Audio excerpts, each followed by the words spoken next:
Straight to the Newcastle Herald, Alexis. Now, this is a big story. Great photograph there by Max Mason-Hubers. After 1,637 days of despair, finally a day to savour, we won.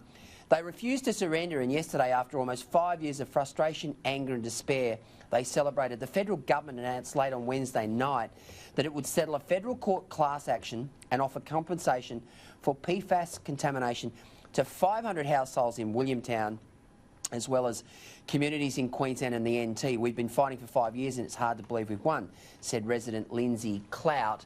Now, of course, what I can tell you is that the other two communities were Oakey in Queensland, and of course, Katherine in the Northern Territory. Alexis, this is a big day, a groundbreaking day for these residents. Yeah, absolutely. And look, that picture pretty much sums it up, doesn't it? You can just see the emotion there. That's a fantastic snap. Look, you can see from that photo, from that headline, this has been 5 grueling years for these people in these affected communities. And they absolutely should be celebrating after such a hard-fought battle. It's really hard to imagine what these people would have been going through. Not only have they faced the threat of potential health issues from this toxic contamination, but there's also the financial ramifications. So, you know, seeing your property decline in value, your business slashed in value.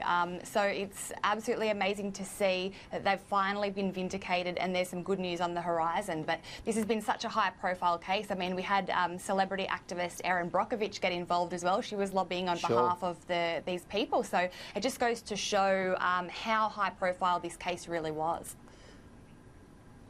You know, Maddie, PFAS has been found to cause reproductive and developmental effects in lab animals. The chemicals bioaccumulate in soil and do not break down. And we've got residents from Williamtown, Oakey and Katherine in the NT had each brought class actions which contended that the Department of Defence was liable for depressed land values and business outlooks.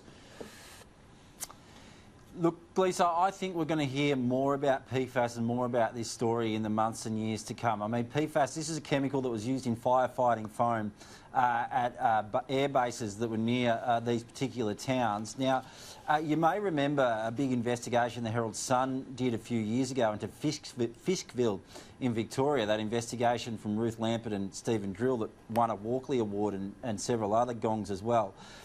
Their investigation found a serious link between PFAS, this same chemical, and cancer, a cancer cluster that was found around that Fiskville training facility that was used by the Country Fire Authority in Victoria. Now, authorities, the Department of Defence and the Federal Government have continually argued in these cases that there's no evidence that PFAS causes cancer.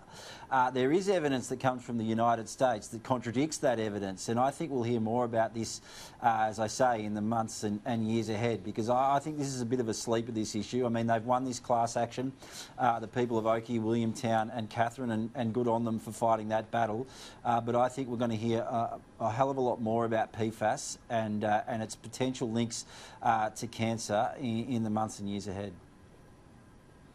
Yeah, we actually had Erin Brockovich on the show a few months ago, and she was actually talking about this particular case, and she'd been up to Oakey and had spoken to residents, and as Alexis said, it had all the hallmarks of the famous film, the Hollywood film, where she was played by Julia Roberts, where she was able to ensure that the residents of a little community in the United States were given similar compensation for this sort of thing.